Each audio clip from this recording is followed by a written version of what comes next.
AI প্রযুক্তি আইসা অনেকে চাকরি হারাইতাছে, অনেকে অনেক কাজ কাম করতো অনলাইনে, এই কাজ কাম বন্ধ হয়ে যাইতাছে। অথচ দেখেন যারা এই কৃষি কাজ করতো ওদের কাজ কিন্তু ওই আগের যুগে ফিরা যাইতাছে। কিন্তু বর্তমানে যারা অনলাইনে কাজ করতো, ডিজিটাল মার্কেটে কাজ করতো, গ্রাফিক্স এর কাজ করতো, তারা অনেকে বেকার হয়ে যাচ্ছে। কারণ এখন ওই মানুষের বদলে দিয়া এআই দিয়ে কাজ করতেছে। অনেক কিছু এআই দেওয়া সম্ভব হচ্ছে। যে কাজগুলা মানে 10 জন মানুষে করতো, এটা এখন এআই দিয়ে সম্ভব হচ্ছে। তাদের খরচ কম, তার জন্যই তারা সব জায়গায় এআই ব্যবহার করতেছে। আর মানুষ আস্তে আস্তে বেকারের হার বাইরা যাইতেছে, আস্তে আস্তে বেকার হয়ে যাচ্ছে। তার জন্যই বলি, পাশাপাশি ফিজিক্যাল কোনো কাজে যুক্ত থাকেন, হয়তো কৃষি কাজ যা কাজ আছে যুক্ত থাকেন। বলা যায় না কার কখন কোন দিক দিয়া মানে ডাউন হয়ে যায়। কারণ এখন আপনি একটা অনলাইনে কাজে যুক্ত আছেন, কিন্তু ওই কাজটা ডাউন হয়ে যাইতে পারে, বা ওই কাজটা বন্ধ হয়ে যাইতে পারে। তখন কিন্তু ওই ফিজিক্যাল কাজটাই কাজে লাগবে। তার জন্যই আমি অনেক ভিডিওতে বলছি যে পারলে কৃষি কাজ শিখে রাখেন, পারলে 2-4টা গরু রাখেন। এগুলো কিন্তু কাজে আসবে। এগুলো বাস্তবই আসলে, এগুলো অনেক উপকারে আসে। কারণ যারা কৃষি কাজ করে তাদের কাজ কখনো মিস যাবে না। কারণ এই কৃষি কাজ আমাদের খাবার, দৈনিক জিনিস লাগে।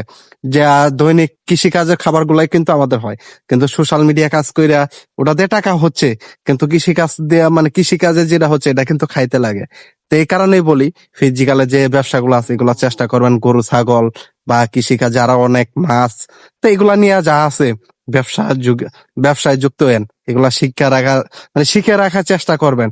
কারণ কারণ আজকে অনলাইনে করতেছেন, কারণ এখন যে প্রযুক্তি, এআই এআই দিয়ে অনেক কিছু হচ্ছে বা অনেক কাজ হচ্ছে, যেখানে মানুষের প্রয়োজন ছিল এখন এখানে মানুষের প্রয়োজনটা খুব কম হচ্ছে।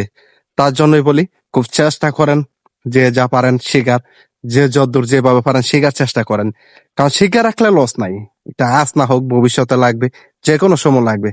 তার জন্যই সবসময় এগুলো চেষ্টা করবেন। আপনি চেষ্টা করে দেখেন, আপনি পাশাপাশি অনলাইনে কাজ করেন, যখন সময় পাইবেন চেষ্টা করেন এগুলো নিয়ে রিসার্চ করার জন্য, এগুলো নিয়ে মানে কেমনে কি হয় এগুলা নিয়ে একটু গাড়াগাড়ি করেন, দেখুন আপনি শিখে যাইতে পারবেন।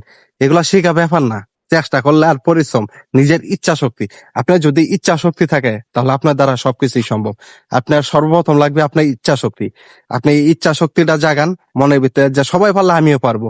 কিন্তু পরিশ্রম করতে হবে, কৃষি কাজে অনেক পরিশ্রম, এই পরিশ্রমটা করতে হবে। আপনি যদি ওইভাবে পরিশ্রম করতে পারেন তাহলে এই কৃষি কাজ আপনার জন্য সম্ভব।